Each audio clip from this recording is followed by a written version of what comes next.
ride with me in my foul life. Podcast world, do we have something special today? The one and only Uncle Ted Nugent.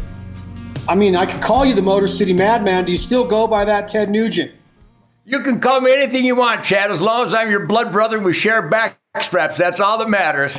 When was the last time you ate some backstrap? This morning. You had it with eggs? Yeah, no, not this morning. I didn't do the huevos ranchero backstrapia. I'm 73 this year, and I don't think I've had a year, maybe I was weaned by the year of 1949, but that's what we eat. We eat venison, we eat ducks, we eat pheasants and doves and quail, we eat woodchucks, we eat moose. We like real organic. I was organic before there was a Whole Foods. It's crazy to think back, like if you watch videos of you back in the day rocking the guitar, and you've been playing the guitar since the 60s as a professional and singing, were you doing this lifestyle back then? Did you believe in living off the land all the way back in the 60s when you had the long hair and you were ripping guitars and living the rock and roll lifestyle? Chad, baby, I was born in Detroit, 1948. My dad was already a follower of Fred Bear. My dad was deep into the mystical flight of the arrow. It was an annual jaunt. I've written books about this and thousands of articles and done tens of thousands of interviews celebrating that I was born when Chuck Berry showed us what to do with the brand new Les Paul electrified guitar, and at the same time that Fred Bear reinvigorated the mystical close-range stealth demands of bow hunting. So not only that, but when I was born in Detroit in 1948, it was still considered the arsenal of democracy. And by the way, Chad, right here today, I'm in the Man Cave Ted Nugent Arsenal Ammo Dump Cuckoo's Nest. And wherever I show up, it turns into the arsenal of democracy. Write that down. And talk to me about the interview I just saw with Jason Whitlock. This is pretty cool that he's advocating hunting. He's kind of like coming over to the other side. You've watched him on Pardon the Interruption, sports. He's a sportscaster and a color commentator, what have you. But it's like Uncle Ted's got him believing in the hunting culture and lifestyle. And maybe he did a little bit before it, but now do you feel that he really does? Well, there's no question. I mean, I didn't know about Jason Whitlock because I'm not a spectator sport guy. In fact, I'm not a spectator anything. I don't watch stuff happen. I do stuff. And I've been doing that my whole life. So I've always understood the spiritual side of resource stewardship and hands-on conservation, genuflecting at the altar on an annual basis of God's miraculous renewable creation and how venison is the reverence for his renewable creation. So that's an instinct, and it was taught to me in a hunting upbringing from birth in Detroit.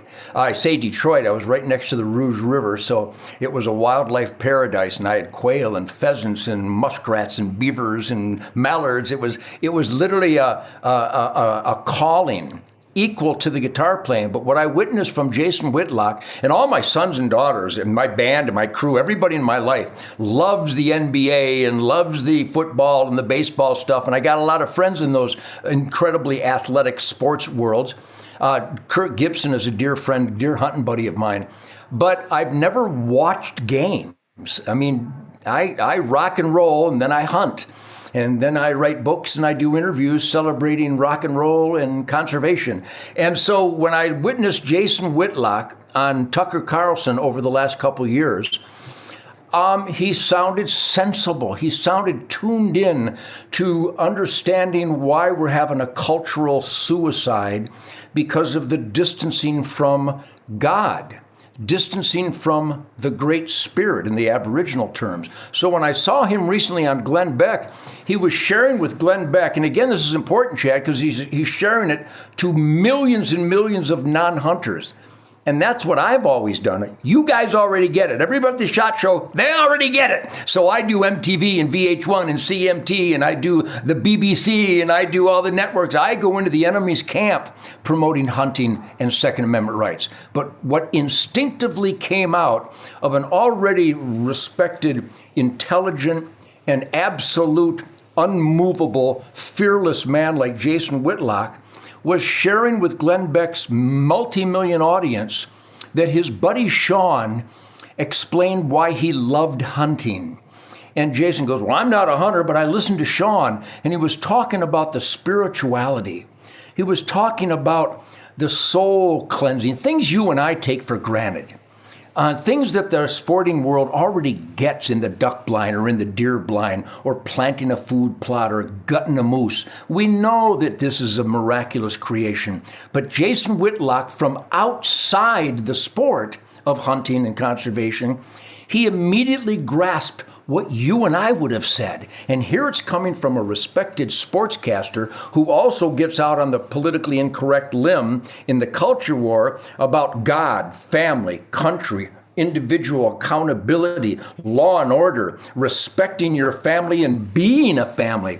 So I immediately got my team to track down Jason Whitlock, and I said, Jason, your instinct and your intellect collided to articulate what hunting families have always celebrated. So you not only get to talk about it, I'm going to introduce you to the spirit of the wild and where your protein comes from, where your quality air, soil, and water comes from, wildlife habitat, thanks to Ducks Unlimited and Delta Waterfowl and National Turkey and Rocky Mountain Elk and Pheasant Forever. Well, he was clueless about this scientific movement in the conservation community forever. But he immediately grasped it and he immediately went out to help promote it. So my interview with him was an example of, yes, preaching to the choir is important because there's a few members of our choir that could use a little preaching too. But the non-hunting public needs to know that eating venison is the definitive reverence for wildlife. Valued hands-on utility. That's why it's meat. That's why the skins make clothing and shelter and the bones and makes tools and weapons, but mostly the spirit to be accountable as a reasoning predator. And a great man respected like Jason Whitlock, the light bulbs were going off like the 4th of July. So we have a real ally. And he's coming to the Nugent Ranch this winter, and we're going to get us some straps over the coals, baby. How awesome is that? Ted, I've been quoted as saying this in the last couple years. I learned it through a mutual friend of ours, maybe. I don't know if you've met the great Remy Warren. He's a great voice of our lifestyle. Hunting is a privilege. It's not written into our declaration that we have the right to hunt. We have the right to bear arms through our Second Amendment. We fight for that every day. You are a life member of the NRA, a board of directors of the National Rifle Association. But what does it mean, Mr. Ted Nugent, Uncle Ted, what does it mean that this is a privilege and that we are not entitled as Americans or worldwide hunters to wake up and put our boots on the dirt and go out and respectively harvest an animal for the bounty? And it could be revoked at any time, and it's so important to have people, obviously beside yourself, because you've been the biggest voice for all of us forever, but now Jason Whitlocks of the world. How important is this to understand that this can be revoked at any time if we're not careful? Chad, do you really grasp how much I love you? I mean, can you feel it over this technology, how I love and respect you? Yes. And how old are you? I'm 46. I know you respect your elders because I'm going to give you a little Nugentification here. Be very careful. I think you are dead wrong. I don't need the Constitution to know that I can defend myself. Our founding fathers wrote it down because the king didn't allow it up till that moment. But there are instinctual, pure, natural rights. If ever there was a pure, natural, God-given right, it even quotes it in the Bible, take thy quiver and thy bow, and get me some venison. All moving things shall be meat for you. So even if you refer to the Bible, but I don't even, with all due respect, I don't even have to refer to that. My brain, my heart, my pure natural instinct says, I have the right to keep and bear arms to defend my life and my family. I don't need anybody else's authorization. Equally, I don't need anybody to tell me, well, you know, Ted, you can't hunt deer on Sundays. Well, who the hell are you? You can't hunt deer in these parks. We're going to take your tax dollars and hire a USDA to... I want you to write it down, and I want you to get on your knees every night and go, hunting, fishing, and trapping is as pure of a natural right as breath itself. And that right was executed in a scientific, regulated manner to stop the unregulated marketing slaughter, which was natural back then. You needed buffalo meat, and they needed skins, and their manifest destiny, and they put punt guns out in the marshes when the wood ducks were roosted. But then they started running out of them, and sportsmen referred to their natural instinct. No. You can't slaughter this stuff year round. We've got to be respectful to the nucleus breeding population and only harvest the surplus. That was man that stepped in because the instinct that duck is my duck. That deer is my deer.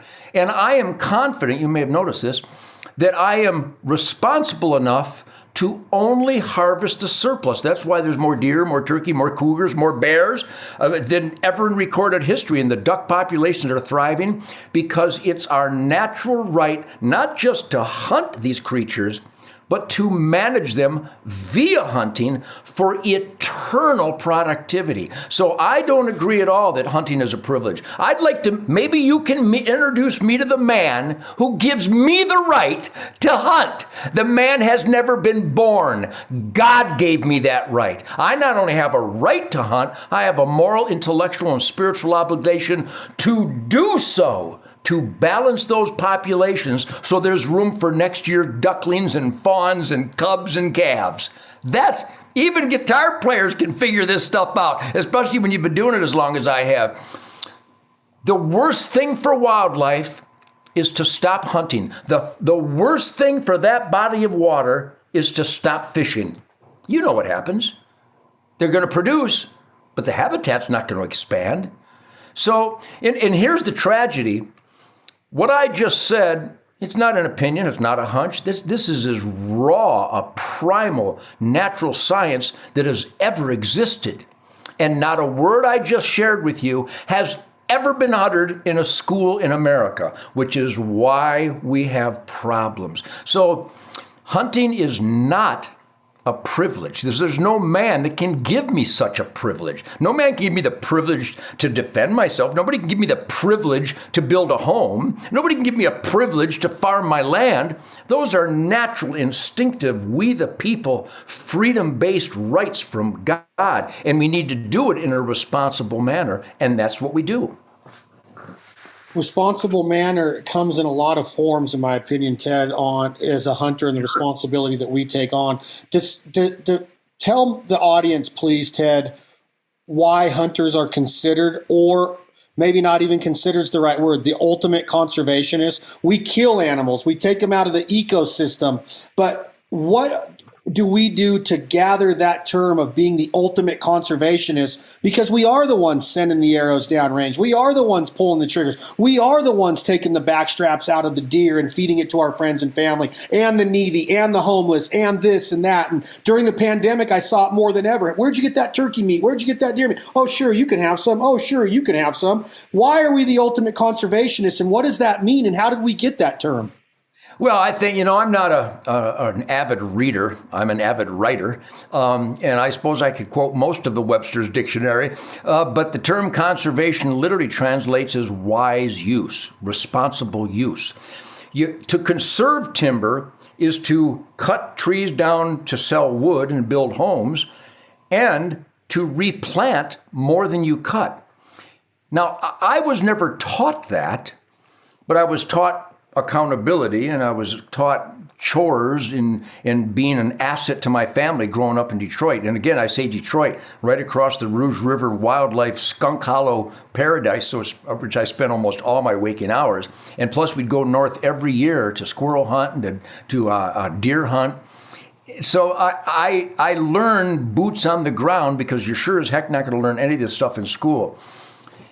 And since I started fighting for these scientific truisms, sustained yield, annual harvest based on population dynamics and winter severity index, all the simple science that, again, even guitar players can figure out, I found myself constantly being attacked in the music and the rock and roll media for murdering innocent animals. And I'd go, so murder. So you think I murdered that deer? Maybe you want to explain to the mother of the murdered child how my venison is equal to her dead child. What do you mean murder? I'm harvesting the annual surplus. It's as pure as life itself. So I found myself standing up for this stuff. And let me make sure I drive home to you and everybody watching and listening right now. We are in a culture war against all the good stuff. When we talk God, family, country, freedom, law and order, the government, the media, academia, big tech, Hollywood, they hate family. They hate country. They hate God. They hate law and order. They hate people who are independent and can take care of themselves, especially when it comes to self-defense and the Second Amendment. But let me tell you, whether it's the sushi bar or the Starbucks in Mill Valley, California, where you think it would be all anti-hunting and hippie stuff, people come up to me everywhere I go. At the Whole Foods, some guy's got piercing tattoos and got purple hair. Hey, Uncle Ted, can you get me some venison, man? I'm sick and tired of this beef. I mean, the lunatic fringe has somehow convinced somebody that hunters just slaughter stuff. The vast majority of people in the world, when I tour Europe and Ireland and Scotland, people love the hunting.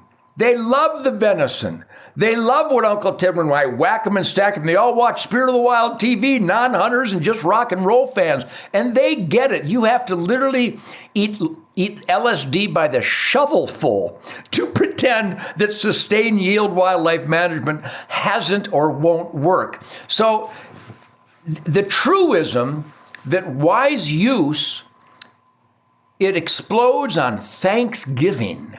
We're giving thanks for the responsibility and occasional success at harvesting the surplus to feed our families and our friends, and certainly soup kitchens all across the land.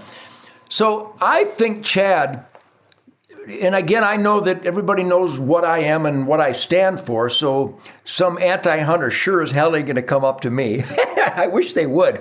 They did one time, and I arrested them. Swear to God, it's a great story. But anyhow, people come up to me to celebrate, but a lot of people, non-hunting people, just rock and roll guys. Hey, Uncle Ted, I love the bow and arrow, man. What kind of bow should I get? I get it every day. So what you and I live with the sporting, hunting, fishing, trapping, conservation families of America and the world, what we live is supported by the vast majority of people around the world. There's only a lunatic fringe that think Joe Biden could be the leader of anything. There's only a lunatic fringe that thinks that, I don't know, that David Letterman makes sense. It's a lunatic fringe that thinks that there's a Bambi that would be so soulless and disrespectful to reduce living, breathing, sacred flesh and blood wildlife to the level of a cartoon. That's such a lunatic fringe that I'm glad they exist, because they make such idiots of themselves that conscientious, smart people go, well, Nugent doesn't shoot cartoons. He actually kills deer. And I'm glad he does, because Aunt Edna had one go through the windshield of her Buick last year, and I wish he'd kill more of them. So what you and I know to be self-evident truth, it's not universal, because we've dumbed down the world. A lot of dummies out there. Obviously, if these people are in the White House, there's got to be somebody really stupid. But the vast majority of people and I'm a gregarious guy, I'm a friendly guy, I like to hang out with people when I'm pumping gas. I swear to God, Chad, for the last 50 years, I have never pumped gas without someone coming up to me to talk about hunting and guns. What a great indicator. What a great indicator that is. And I mean of every imaginable walk of life. You know, a black couple with a little black baby in a stroller, a pierced nippled guy with purple hair, an old farmer, you know, with a cowboy hat. I mean, I connect with humanity. And it's because I've always been outspoken, otherwise known as a big mouth, which I think the founding fathers wanted all of us to be. stand up loud and proud. We're in trouble with the culture war today because not enough sensible people stood up and pushed back against political correctness and the cancel culture and the numbnuts on the left. So be very careful that you give much credence at all to the anti-hunting goofballs out there. Now, they do have sway because they have the media. They have a bunch of corrupt politicians. They have Hollywood, which has a totally, I don't understand the power they have, but they do, and they can project these lies and nasty hate towards real conservationists, and they can do it effectively because they sneak it into movies and cartoons and sneak it in the media. My God, the media, a bunch of clueless goofballs, the things they say. So continue to stand strong, but that means we have to speak out more. That's why we have Hunter Nation. I hope people will go to hunternation.org and see that we're putting boots on the ground so that we get people that do support us to stand up and vote with us. You mentioned Hollywood there. I have a quick comment about Hollywood that I've never understood. And tell me how Liam Neeson or Sean Penn can stand up in gun control and anti-gun, but then have a movie called The Gunman, and then every Liam Neeson movie he has. And every Liam Neeson movie he has, he's killing people with a gun to save his kidnapped daughter or whatever. How does this, you kind of got, you didn't get confused, but you're like, I don't even know how they do it in Hollywood or whatever you said. It's like, how do they do that and get away with actually being a voice for anti-gun when they make their living showcasing guns and gun violence, as a matter of fact? Be very careful, my friend. You sound like you're pursuing logic to figure out something that is bizarre and illogical. There is no real answer, except I'm going to tell you a general answer that is very accurate because I know these people. I've hung out with these people, and I went to Studio 54 with Mick Jagger and Keith Richards, and I hang out with these people.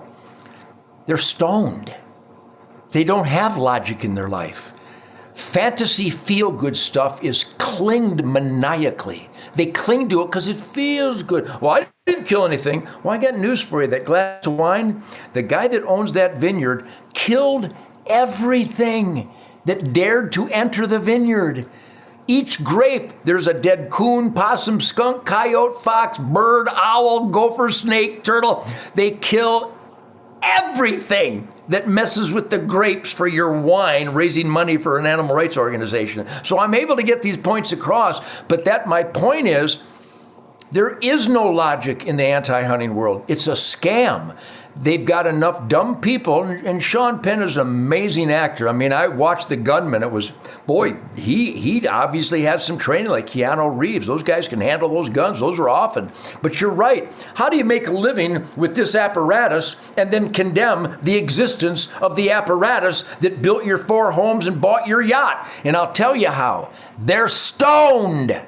They're absolutely brain dead. All they do is get high. I don't know how they function. I mean, I've always been militant for clean and sober, and I give examples of how I told Jimi Hendrix he was going to die, and I told Keith Moon he was going to die, and Bon Scott, I said, you're going to die, and John Belushi, I said, I don't want your Coke, you're going to die.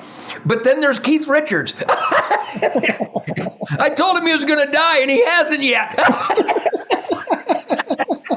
So my point is that if you try to use logic to figure out asinine assumptions, you're wasting your time. The name of the game is to communicate with people who are sensible and reasonable, and they will support the harvest of the surplus ducks to make room for the ducklings as we maximize waterfowl habitat that is not good for just target ducks so we can shoot them, but that's where quality air, soil, and water comes from for all living things. And when you see a duck hunter, all I want you to say is thank you for cleaning my air, soil, and water with wildlife habitat, upgrade. So, and again, the culture war is so weird that the other side, everything they stand for, I don't know if you've seen my so-called debates. They're really not debates. I trample the weak and hurdle the dead. They're so stupid to debate me about hunting and guns. I mean, it's like I was arm wrestling a torso. I have found that the other side is just weird. Well, you're not a real man. You're a high-power bow and arrow, and you kill the innocent animals. What are you talking about? Before I try to answer, I guess that was a question, but before I even try to respond, could you elaborate more? Because I think you're making my point for me. Because everybody listening right now eats dead stuff. They all eat dead stuff. And the people responsible for the most death are the vegans. Because the farmers got to dismember and disc and plow and Monsanto chemical warfare every bean so you can have a salad. Tell me you know this. Too easy. So when you start going down that route of conservation, and then you get to herd management or wildlife management, and this is a big part of hunting and the responsibility. Okay, I don't know if there's never been a more managerial time in the history of the outdoors with the way that we can manage our herds now and the way that we can farm for wildlife. You were just involved in something that happened in Florida, Uncle Ted. This was not wildlife management. This was not done by a hunter. This was a poaching incident that was arrows shot into the belly regions of fawn deer. Tell me what happened and how did you get involved in something like this? Because, and tell me if I'm wrong, Mr. Ted Nugent, hunters are going to be the first one that people look at when something like this goes down, and that couldn't be further from the truth. Sure, and again, I've always been on the front lines of promoting and celebrating. I never defend hunting. There's nothing to defend. It's perfect. I've been able to articulate that and project that forever, even in the enemy's camp on CNN and MTV and VH1. And whenever I articulate sustained yield, habitat carrying capacity, the annual harvest, that venison is better than beef, and though I love the beef farmers out there, they're my heroes, love a good marbled ribeye.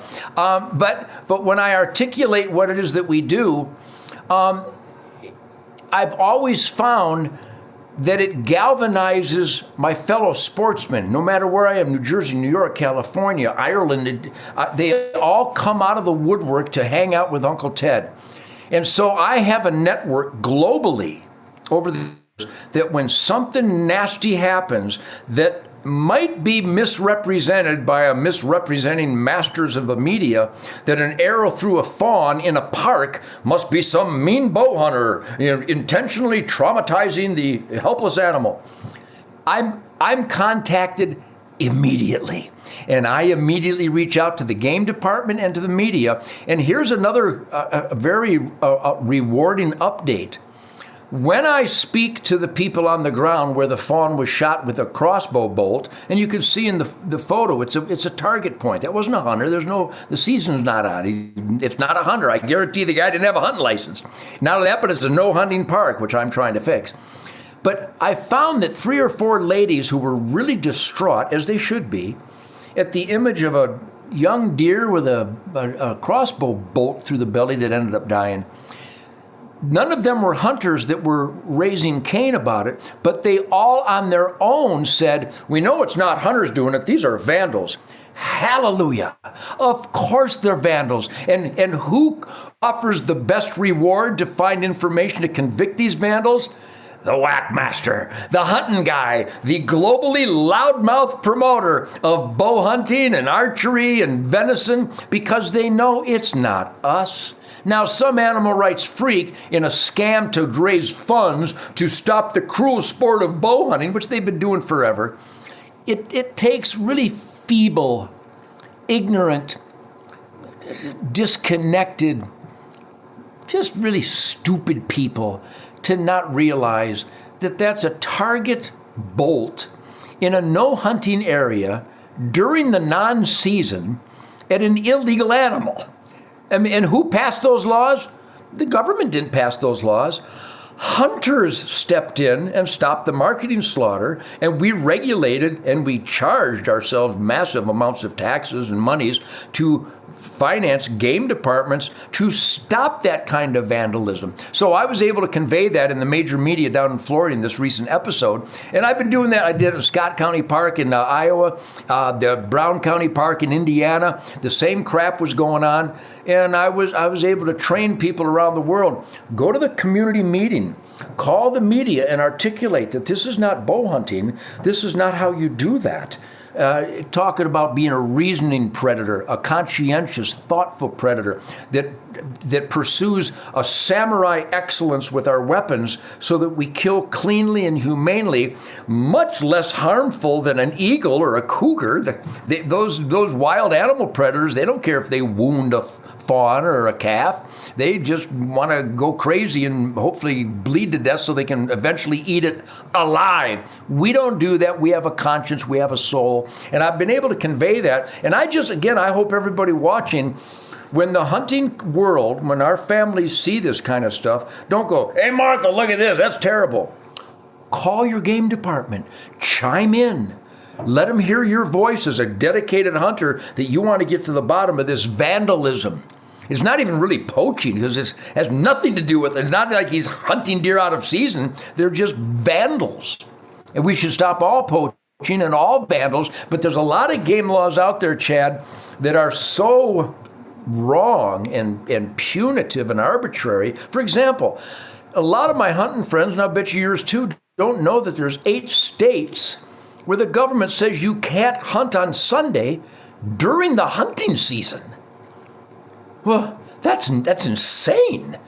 That's so un-American. I'm stressed to find something more un-American than that. So these are the kind of things we're fighting against to maximize the opportunities, to maximize the family hours of recreation and the attraction to participate. Because as you've seen during the Chinese virus attack, more and more people are going fishing and hunting because their instinct tells them, get outdoors. It will cleanse the soul. And that's what's happening. So we're taking advantage of this at hunternation.org.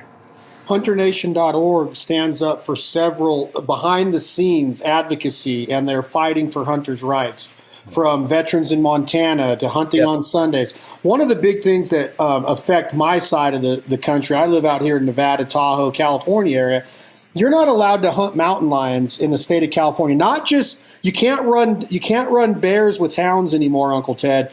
You can still bear hunt in certain areas of California, but you cannot 100% not hunt wild mountain lion or cougars in the state of California, where there's probably more cougars in California than Montana. I mean, there's thousands of them. They're out of control. And what's going on is that they're being harvested still, but they're not being harvested by hunters or hunting means or ethical means, but they're still being harvested because they're destroying the sheep and the cattle and the livestock of ranchers all across the state. What are your views on the law forbidding cougar hunting in the state of California?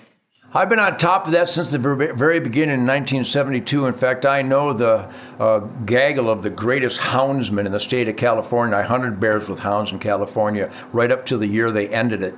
But here's the thing. So they stopped mountain lion hunting in California. They stopped using hounds and bait in California. But the government still takes our tax dollars and uses hounds and bait and hunts the animals, except the animal doesn't bring in license fees, permits, doesn't bring in taxidermists, fuel, lodging, restaurants, groceries, ice, beer, trinkets. I mean, the money that a cougar would bring in the asset column versus what the government jackbooted punks do, they're still killing them, but now they bury them in a hole in the ground, and they only after they've caught them 3 times, and then our tax dollars goes to the guy with hounds to kill the lions and the bears, and nobody gets meat, nobody gets a rug, nobody gets a skull, nobody gets to spend money for conservation programs. They bury these magnificent beasts in a hole in the ground. That is pure evil. And by the way, Chad, it's not just California numbnuts. Colorado. You can't use hounds or bait or spring hunting in Colorado. I know the USDA hunters, and they're the greatest hunters in the world. They're the last of the Jeremiah Johnson, Natty Bumppo, Daniel Boone, Davy Crockett's.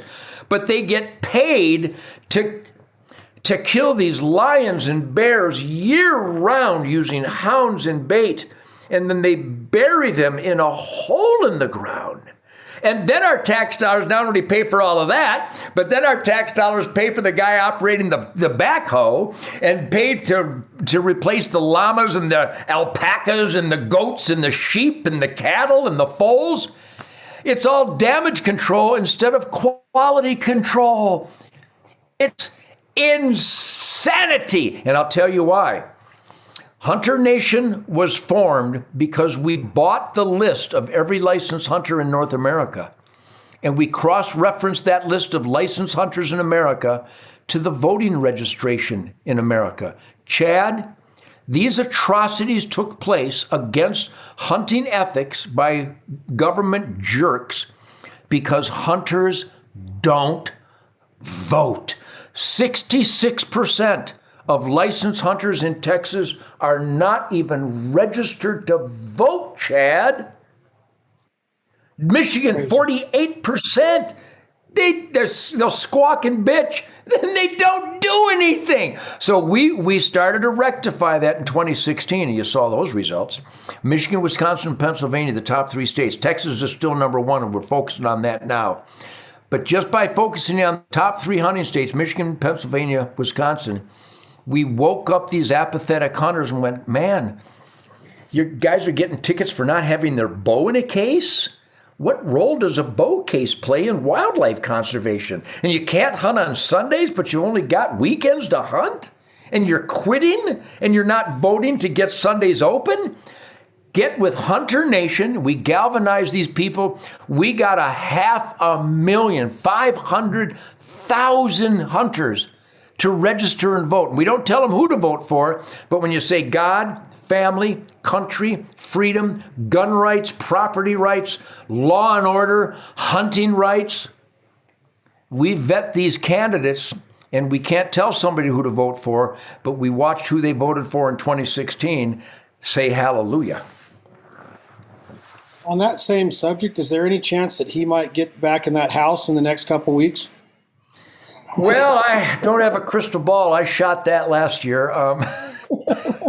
That 3.5-inch Magnum triple-aught buck. Anyhow, we can pray, but more than pray, when you pray to God, you really have to do what he directs you to do. And our instincts would tell us to hammer our mayors, our senators, our congressmen, our governors. I mean weekly. If you're not calling your elected employees weekly, they're laughing at you. The enemies of hunting, the enemies of freedom, the gun grabbers, they laugh at conservatives that don't vote and don't harass their mayor, senator, congressman, governor. There's not a politician on planet Earth that doesn't know what I stand for. And I look at it this way. I'm going to hunt and rock and roll in all 50 states. So guess who those mayors and senators and congressmen and governors work for? They work for me. And this sounds cocky. It's an art form. But that's what every American should do, especially hunters. If you're not raising hell, you don't matter.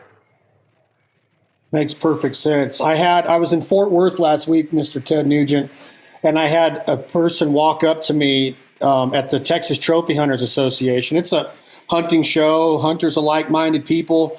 Yep. But the question was asked to me if I support hunting wild hogs out of helicopter means. And I want to finish before you answer this, because if it's legal and it's ethical and it's done right with compassion for the animal, that's how hunters go out and chase our harvest and put the bounty on the table. Why is hog hunting and population control and management of the wild hog, which I'm talking Florida, Texas, Louisiana, the states that it's really wreaking havoc on, is it okay to shoot them with an AR out of a flying helicopter, Uncle Ted? And if it is okay, is it ethical, and why is it? Boy, you're asking the right guy. I'm in the eye of the storm. I've lived in the eye of the storm since about 1964. I was on a hog hunt where there was gazillions of dollars of agriculture destruction taking place up by Albany, northwest of Dallas. And the ranchers and farmers were livid. They couldn't keep up with the hogs. They were proposing a law to poison them. So a helicopter operator got a hold of me and said, I can fly you up there. I can't charge you because it's against the law. Only government shooters can shoot them out of a helicopter and pay the helicopter. I went, are we still in Texas? Did I end up in New Jersey? Bad turn. I go, what do you mean I can't pay you to take me up in a helicopter? I know the fuel's going to cost you $5,000. I know you have to get a license. You went to great extent. I know the helicopter was expensive, and you got to kill thousands of hogs. What are you gonna? I can't do it with my bow and arrow. So not only is it ethical, the alternative would have been disastrous, because who doesn't know if you poison an area with hog bait, what else is going to eat that bait, much less the flesh of the poisoned hog? Would a bald eagle come down and eat that flesh and die? So I fought against the bureaucrats in Texas. I called then Governor Perry and then Attorney General Greg Abbott, and I went, guys, I'm in Texas, and this guy said he's not allowed to sell helicopter hunts when the ranchers are begging to shoot hogs. So not only is it ethical, but I'm like Mother Teresa with an M4 out of a whirlybird. We created Hogs for a Cause charity, and we go up in helicopters. And Chad, you want sport. Now, it's not the same as, sneaking up on an antelope with a bow and arrow. That's almost impossible. But if you want sport, you try to hit a running hog. First of all, they gotta die. You can't keep up with the swine's reproductive. I mean, they must listen to my music. That's all they do is breed. My point is that yes, it's absolutely ethical. It's absolutely sporting. The only people who claim it's not sporting are people that have never done it. It's intense. You're strapped in a chopper, and these hogs are running helter-skelter. Good luck! I use a machine gun because I like machine guns. I usually use semi-auto because it's one shot, one kill. But if you got that lever, how dare you not use it once in a while? So the point is that we finally have a system. We created an entire industry. That's ethical. We eliminated agriculture and ecology destroying overpopulation of pigs. That's ethical. We get families to come out. We actually donate hunts. They're very expensive because of the fuel and the cost of the equipment. So yes, it's ethical. Yes, it's fun. Yes, it's effective. And more important than any of that, it's absolutely necessary. Now, let me take a little turn here for you. Well, that's not fair. Anybody could kill a hog from a helicopter with a machine gun. All right. Then is it unfair to have a ductwork on your Arkansas farm where you plant sorghum and some rice, and then just before the season, you flood it and you use meticulously hand-carved decoys, and you work on that symphony. You have become the greatest duck caller in the world, and you got a string, you move the duck so it looks like they're feeding, and you got a blind that's completely covered up, and you got camo and your face painted. You got a state-of-the-art shotgun where the wad causes the ultimate shot pattern. Come on, that's all sporting, that's all awesome. You need to kill some ducks because the habitat is finite and they're going to have young ducks next year. Where are they going to go if you don't harvest the surplus to make room for next year's productivity? So we have to be very careful as sportsmen that anybody can do that. Well, high fence hunting isn't hunting. Really? Share with us the last high fence scimitar horned oryx hunt you went on. Oh, you've never been on one. Then here's a good idea. Shut the So I would say you're right. If it's legal and there's a challenge and the animals have their world to escape in, and you have to strategize and you have to dedicate yourself, you have to become proficient with your bow and your gun and your shotgun and your pistol, and you got to get up early, you got to know the wildlife habit, you got to dedicate yourself. Perfect. I think it's all perfect. I think a trajectory compensating scope on my GA Precision 308, if it's within 1,000 yards, it's dead. But it takes trigger squeeze. It takes psych acquisition. It takes breathing control. It takes a samurai zen oneness with the moment of ignition where those crosshairs stop moving and you've practiced enough where you can hit. It's all sport. It's all fun. It's all ethical. And again, more important than any of that, it's all essential. Those ducks gotta die. Those elk gotta die. The moose gotta die. The bears gotta die. The cougars gotta die. The squirrels gotta die. We kill them and we eat them. It's perfect. There's one animal there's several you didn't mention, but there's one that we would probably both agree on that should be left alone, and that even hunters should not try to manage the wolf population. Do you agree with this, Ted Nugent? No. I think my favorite wolf is a dead wolf.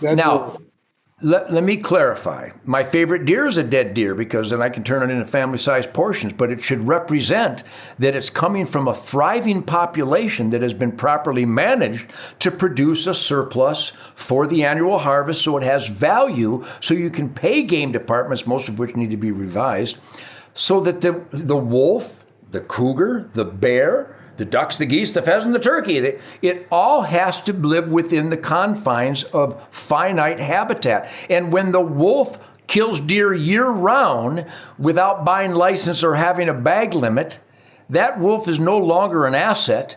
It's now a liability. I revere the mighty wolf. What an amazing creature. I've hunted wolves in Canada and Alaska. And Wisconsin had their first wolf hunt, and finally they've got some fawn survival. Michigan and Minnesota has to have wolf hunts, so they have some fawn survival, because the nucleus finances for wildlife conservation and game agencies comes from license and fees and permits.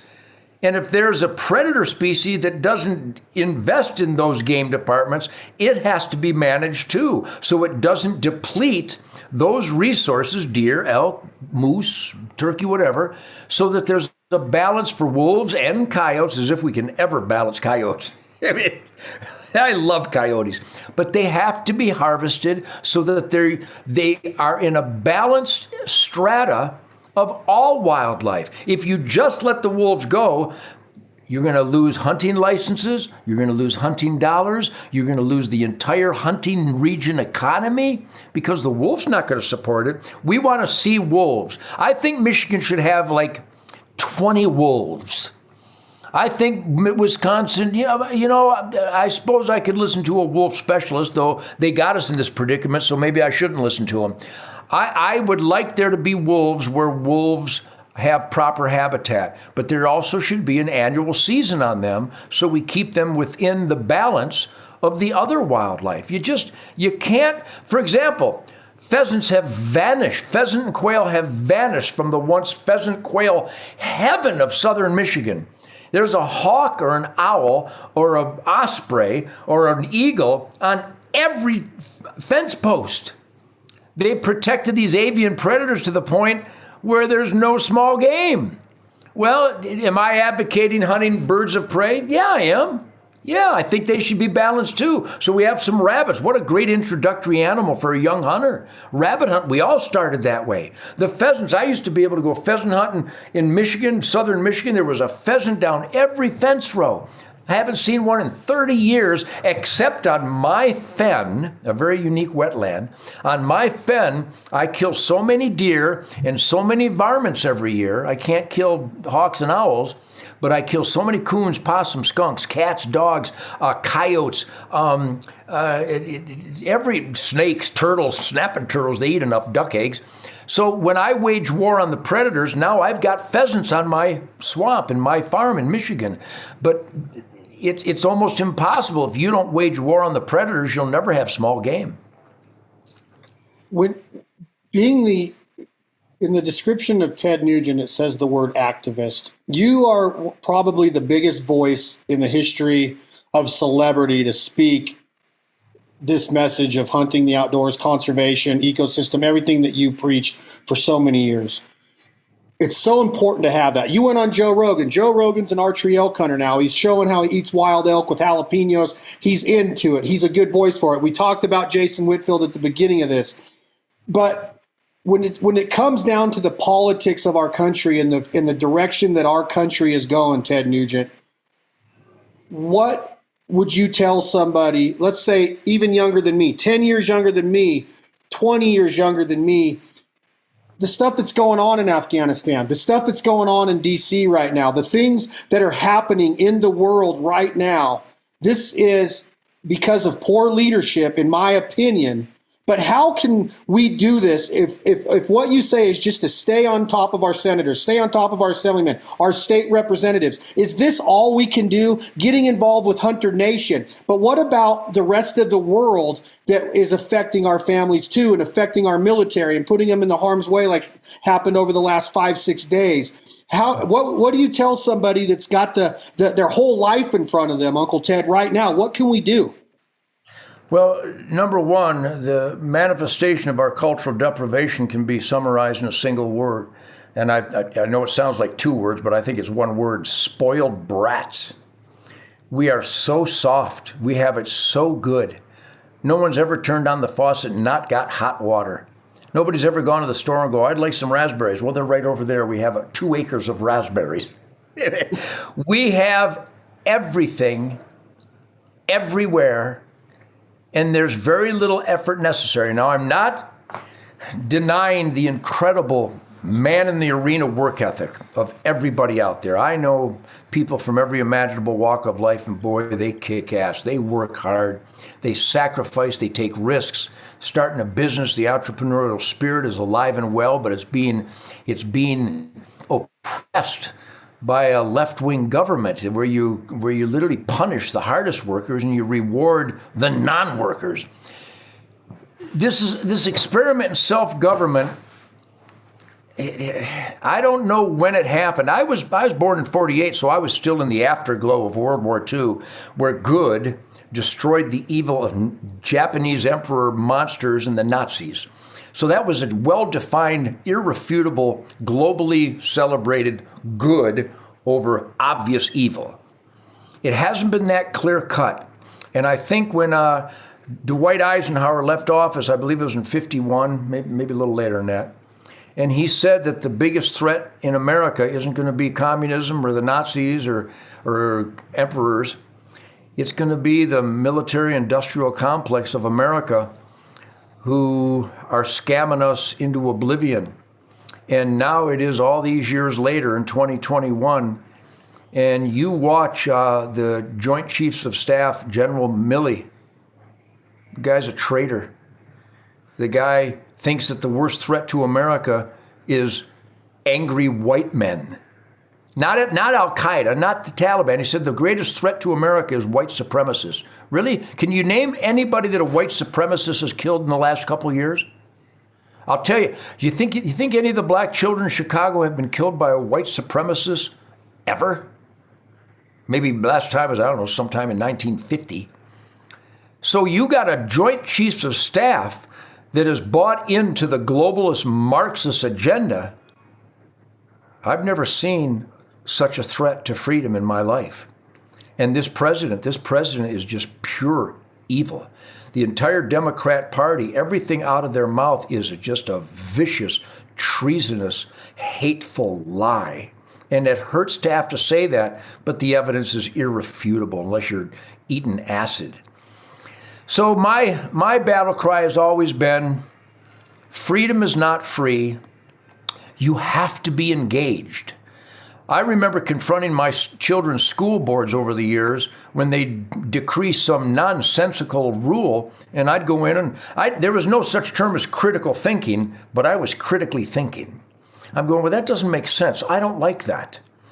And now with the masks, I'm standing up for my grandchildren. So I've proven in my own life, which is just an awesome life. I mean, if you came with me and closed the gate behind us on Spirit Wild Ranch or my Michigan swamp, and you saw the people that I hunt with and hang out with, and my band, my crew, perfect humanity, hard working. They don't want anything from anybody. They want to work so hard that they can help others. They would never think of sleeping in. They like to wear themselves out. They like to be that man in the arena. So to young people, and I got a lot of young people on my Ted Nugent Spirit Campfire. I have a podcast multiple times each week. I've written New York Times bestsellers, and I write for a dozen sporting magazines, and I'm in the media every day. And I tell them, number one, if you want to be a force to reckon with, your mayor, your senator, your congressman, your governor, their offices have to know your name. And they have to fear your name. not in a violent fashion, but in a constitutional accountability fashion. You need to call your mayor and go, I hear some cities are calling for the defunding of police. Tell me you're not for that, because that's insane. Every time something stupid comes up, you call your elected employees and you let them know it's stupid. And you kind of scold them. I'm watching you. Don't fall for this crap. Don't let evil, violent predators out of prison based on some Chinese virus. I don't care if they get the virus. They raped a little girl. I wish I was there that day. You wouldn't even have to worry about prison. I'd have shot him in the head. And people, well, that's outrageous. Yes, it is outrageous. It's outrageous that the rapists get to get out to rape again. That's what's outrageous. Shooting him in the head is beautiful. It's good over evil. So I tell this, and I sell hunts every year, and they're all sold out every weekend in Michigan and Texas, and I get all these young people that love the rock and roll, and they got their first bow, and they got their first 30-06, and they want to go hunting with Uncle Ted, and we have campfires. And I spread the word to the best of my ability. But there's some simple things. First of all, hunternation.org. Everybody should go there. We're putting boots on the ground. And we're forcing conservative values back into policymaking. Believe me when I tell you that. Every city, every state's going to have a Hunter Nation guy going door to door to licensed hunters' families and going, are you registered to vote? Well, I'd like to help you. The other side does it. Only they write their own names down. They actually write the candidate's name and sign it. We're not going to do that. We're going to be legal. Wow, that's radical. So hunternation.org. You have to be a member of the National Rifle Association. If you're not, Nancy Pelosi thinks you're on her side, and you are. Gun Owners of America, your state firearms organization. Call your game department. When the game department takes your tax dollars to hire a USDA hunter to kill lions and bears year-round with hounds and bait, but forbids you to hunt them with hounds and bait, you should raise hell. What is your name? Where do you live? I'm going to get all my buddies and we're going to protest. What do you mean you can get my tax dollars and kill bears and lions, but I can't? What planet does that work on? What was it, Nazi Germany?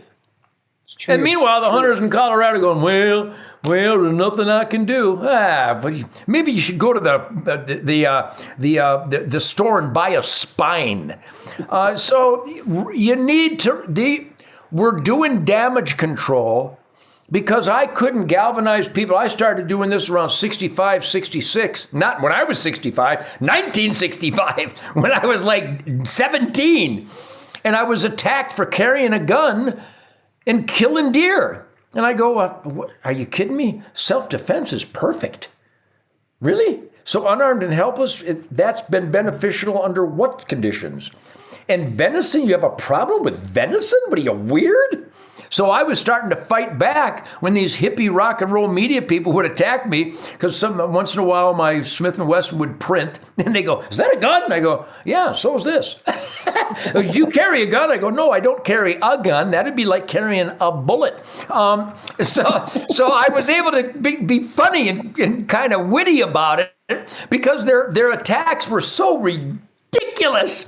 It was like Ed McMahon setting up Johnny Carson for a joke. And I took advantage of it. Plus, I'm from Detroit, and we have a cocky DNA anyhow. But the name of the game, Chad, get involved.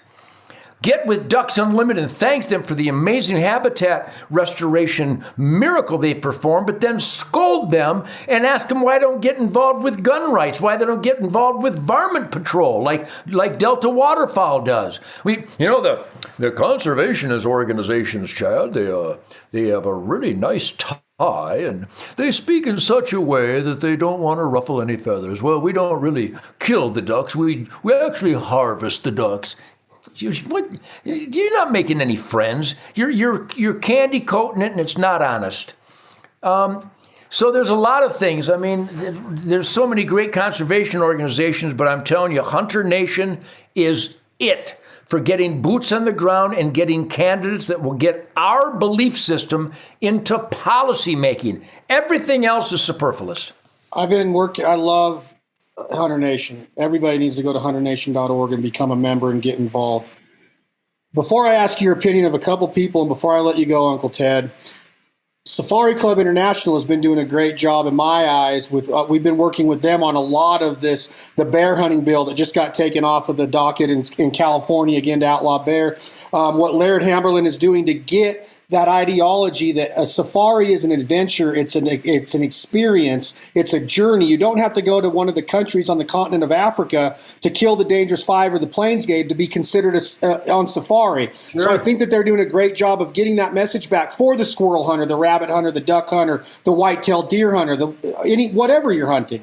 So I see Hunter Nation and Safari Club and DU and Delta and all of these NWTF and Rocky Mountain Mule Deer and Pheasants Forever and Quail. I mean, we could go on and on. It's hunters' sweat equity and elbow grease and financial means that make us the ultimate conservation. I see SCI and Keith Mark and you being the national spokesperson for Hunter Nation now.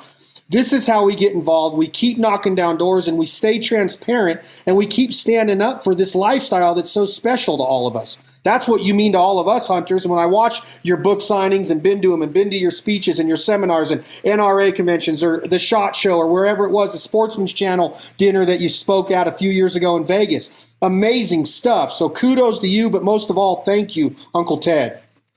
Well, it's my pleasure. No, I was attacked for being visible in the media for my hunting and my gun love. I'm a gun nut.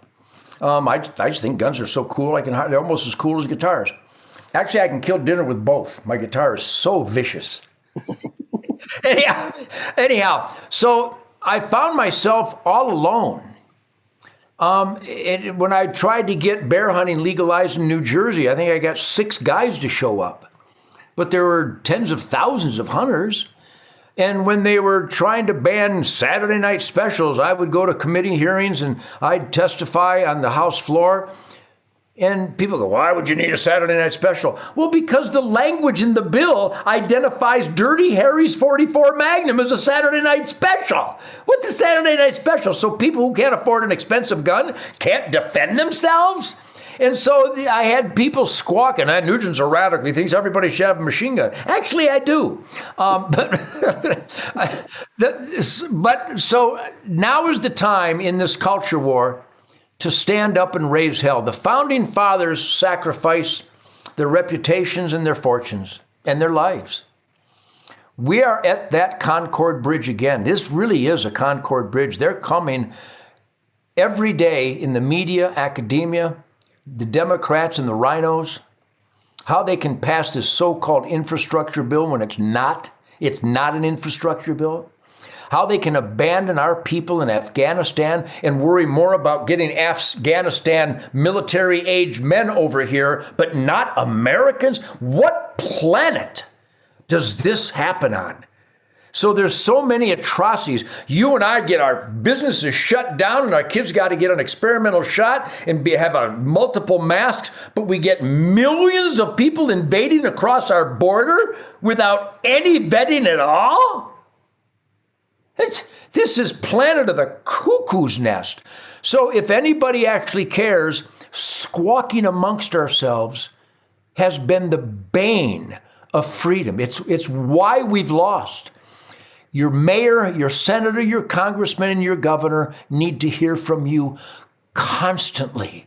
And and I know it's hard, if you speak up, you get fired. And I know people have to make a living, but at some point, you just gotta stand up. And if ever there was a time I've studied history, but even in my 73 years, I've never seen anything like it, Chad. So number one, a salute to you. You represent us great. I watch your shows. You've got that spirit. You articulate the primal scream of harvesting the surplus, and it's food, and it's a renewable resource, all the scientific truisms that is the foundation of modern conservation. You do a great job. And I watch the Fred Eichlers, and I watch the Boneheads, and I watch the Primos guys, and I watch Jay Gregory, and I watch Levi Morgan. I watch all these shows. We have some great leaders out there, but none of you have ever been on CNN. None of you have ever been on MTV or VH1 or NBC or CBS or ABC. We need to have public relations. I would love to see Chad Belding get on CNN where they try to get you for slaughtering innocent ducks. And you just talk about habitat and what Ducks Unlimited and Delta Water. I'd love to see our industry, SCI should spearhead this. It's what Hunter Nation's doing. That's why I'm the spokesman, because I got the biggest mouth of all. And I can penetrate those people, even though the left won't have me on anymore, because I destroy them every time they have to play devil's advocate, because if you're going to argue with me, you would be on the side of the devil. So we have a lot of ways to go, but with Hunter Nation and with some of these sporting organizations, I hope it's more than just fundraising and habitat. That's all critical, but it's now politics. These senators and congressmen and governors, if they can't stand shoulder to shoulder with you at a DU banquet with a shotgun, we need to get rid of them. That's a bad governor. Governors like Kristi Noem and Ron DeSantis and Oklahoma and Kansas, Montana. We got some great governors, Idaho. We got some great conservative politicians coming up. We need to get behind them. And that's what Hunter Nation, even though I'm not representing any of those people I just mentioned, but we need to get Hunter Nation members to be boots on the ground and learn how to call these people and put them under constitutional accountability. That's the missing link why we're where we are in 2021. It really is that simple. We haven't raised adequate hell with the people who are supposed to represent us, so they've ended up not representing us. So well said, and our listeners will take it serious, and we have to by proving that we're going to register to vote, because we have to have that voice. And to hear that 66% of licensed hunters in the biggest state in the country don't vote blows my mind. And Texans are tough guys. They love their hunting. But, we get down to the ranch and they go, yeah, just son of a bitch here. He's going to try to end this and stop that, and I can't do this. And I go, would you call him? He go, no, but we better get out. Well, call him. Call him. Get everybody you know to call him. Harass the hell out of them. One of the coolest things. Paying attention. I swear to God, I've watched it happen. I have done this for gun rights, for concealed weapons reform, for legalizing Sunday huntings in a bunch of areas, opening up parks that were closed to hunting that looked like a moonscape because of the habitat destruction. I've been doing this since I was a teenager, but I'd like to get a whole army of conservatives and conservationists to become a loud voice that are putting pressure on the bureaucrats that they better represent us or we're getting rid of them. And that's what you and Keith Mark and HunterNation.org are doing. Yep. Hardcore, full-time. And by the way, Keith Mark, Luke Hilgerman, Kevin, the guys, boy, the sacrifices they've made, they've put their family, we've invested in this. We're looking for members because we have to have boots in the ground. If they just hear from the five of us, if the senator and the congressman and the governor just hear from five of us, they go, well, just five guys. But if all of a sudden Joe McGillicuddy and Farnsworth, all of a sudden they're getting 5 or 6, 10 guys from their constituency. They have emergency meetings. They go, I heard from 8 guys that want to legalize bear hunting. There's something going on here. One of the reason that I'm in the outdoor TV game is because of one person. I've watched your show forever, but I always related to one of our mutual friends, Michael Waddell. Michael Waddell is the reason I wanted to get into this, because whether he shot a 121 or a 170, he loved the hunt. He loved the camp. I just love the way that he executed. He is now taking he's transitioned into a junior Ted Nugent, which I'm so proud to say that he is speaking the truth more and more every day with his huge following. And he was the rock star of the hunting industry for many years. I watched lines of 800 people deep, 1,000 people deep to get this bow hunter's autograph. You're used to that because you're a rock star and a bow hunter. But this was a kid from Booger Bottom, Georgia. I was like, Michael Waddell's a rock star, and now he's a great voice. So I wanted to ask you your thoughts on two human beings that have been on this podcast before. One is Michael Waddell, and the other one is Billy Gibbons, because you're a great guitar player. You're one of the best of all time. Billy Gibbons is a great guitar player, probably one of the best of all time. I don't know that for a fact, Uncle Ted. I want your opinion on Billy Gibbons, ZZ Top, the late, rest in peace, Dusty Rhodes, that happened, last week? Yeah. And Give me your opinion on Michael Waddell and Mr. Billy Gibbons, please, or ZZ Top as a whole. Well, I'll tell you, both Billy and Michael are my blood brothers. And I was hunting with Billy Gibbons with some Colt Python 357 Magnums over in Rock Springs, Texas, back in 76, 77, and 78, when we both celebrated that we're children of Chuck Berry. I've toured with Billy Gibbons and the ZZ Top Boys. I just did a jam session with him here a couple years ago. And when they found Dusty Hill had passed, they literally called me right after they called family members, because I'm a family member of ZZ Top. They're dear friends on a spiritual level, on a musical authoritative level. And the same thing transitions into Michael Waddell. He's the real McCoy. He's not only a lifetime hunter and a master of his craft, but he's also worked his way into the world of guitar playing. He loves his guitar playing. So when you have that spirit of the wild contact, and then it's augmented with killer guitar playing, I'm telling you, there's nothing better. In fact, I just happen to have... Hold on, Mr. Ted, hold on, please. Before we go any further, I want to apologize. I said Dusty Rhodes. I meant Dusty Hill because I've been talking wrestling also. But I want to apologize. Rest in peace, Dusty Hill. I love how you're part of the ZZ Top family. I did not know that Mr. Billy Gibbons hunted. I did not know that. I know that he loves the barbecue. He hasn't done it in a long time, but he and I hunted a little bit back in the 70s. But bottom line is we both come from the Chuck Berry.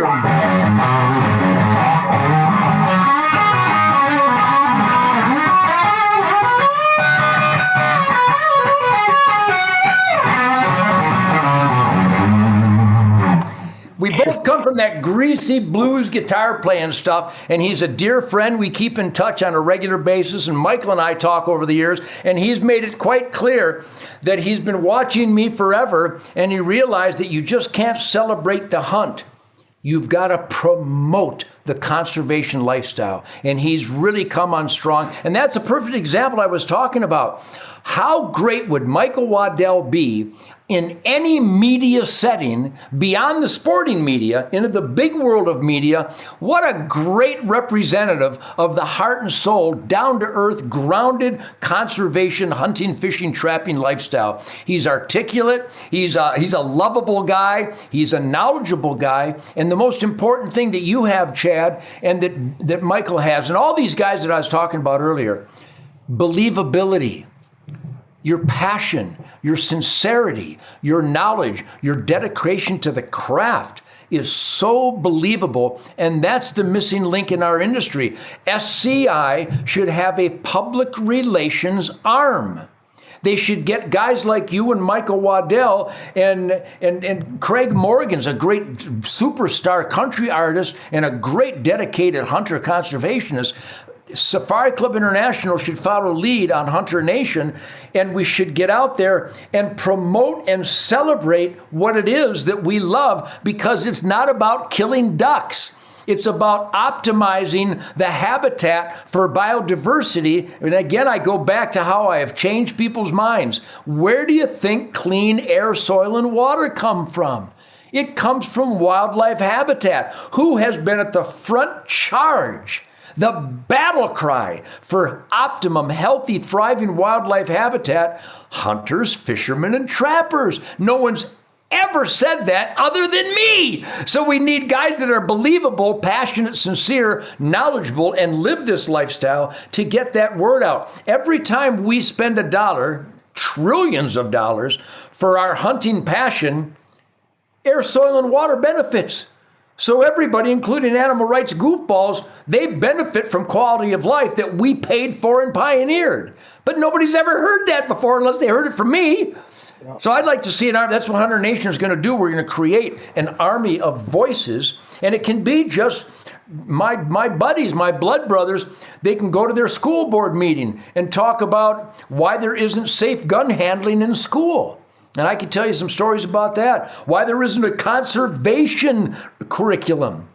Why isn't there a habitat curriculum? Why isn't there a hunter safety course in every school in America? But just think, if we all spoke up, we could make it happen. 100%. One of the I know I've taken up your time, and I know that we're coming to an end, and I truly appreciate it. We are going to do this again, and one day I am going to come, like I got invited down for this weekend. My friend Rocky's coming down from California to see you. But one of the coolest things that I've ever witnessed in live music was in 2000 or 2001, you were playing the outdoor amphitheater at a place called the Bally's Resort in downtown Reno, Nevada. And I remember it. You rocked it, and you lit the arrow on fire with the white buffalo, and you shot an arrow to a target, the buffalo. And I was sitting there looking at my friends going, can you freaking believe this guy, man? He's freaking badass. Like, that is America right there. And it's Cat Scratch Fever and the songs, the Motor City Madman. But most importantly, it's, I think, your passion for life and the way that you have taken all of us under your wings and spoke for us for so many years. You really are Uncle Ted. You really do stand up for the military, for the first responder, for the rancher, for the farmer, for the hunter, the shooter, the Second Amendment, the conservationist. That's a lot of responsibility, Mr. Ted Nugent, and you do it with such ease and such knowledge and intelligence, and the way you speak is diligent. It's maybe some would consider it confrontational or outspoken, but it's not. It's the truth. And you've laid down so much truth in the last 45, 50 years now that it's hard to keep up. So kudos to you. Thank you from the bottom of my heart. And that night in Reno, when I saw that arrow fly through the air, I was a freaking huge Ted Nugent fan every day since. So it's been 2 decades. There's something very attractive about the mystical flight of the arrow amongst guitar feedback and killer rock and roll songs. Well, thank you for that, Chad. It was a calling because I saw the confrontation against hunting and gun rights, and I was waiting for somebody to speak up, and nobody spoke up. Nobody ever shot back. Nobody punched back. Nobody pushed back. I'm going, well, next time I do an interview, I'm going to just talk about my weekend hunting, how cool it was and how great venison is and how much fun it is to aim small, miss small with my 44 Magnum and blow up a jug of water. Because people in the interviews always ask me where I get my energy and where I get all this piss and vinegar. And it's because of the powers of nature that I live.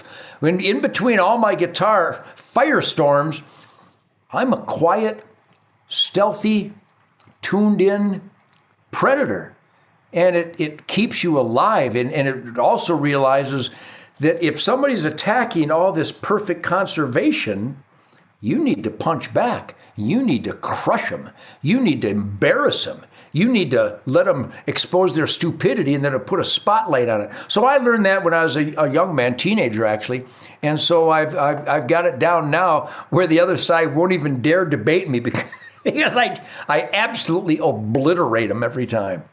I freaking love it. What an episode of the Foul Life Podcast brought to you by Hunter Nation. Join us at hunternation.org. Listen to the words coming out of Mr. Ted Nugent, Uncle Ted's mouth. Is there any way I could talk you in to doing what you did that night on stage with Cat Scratch Fever? Just one riff of Cat Scratch. Please, Mr. Ted, can we hear it? This is Ted Nugent, Cat Scratch Fever. We're going out. Thank you, Ted Nugent. Thank you, Keith Mark. Thank you, Luke. Thank you, all the crew. Thank you, Donald Jr. Thank you, Hunter Nation. Get involved at hunternation.org. I'm Chad. This has been another episode of the Foul Life Podcast with the one and only, the great Ted Nugent. This is Cat Scratch Fever. So you want the sexiest guitar lick in the world, huh?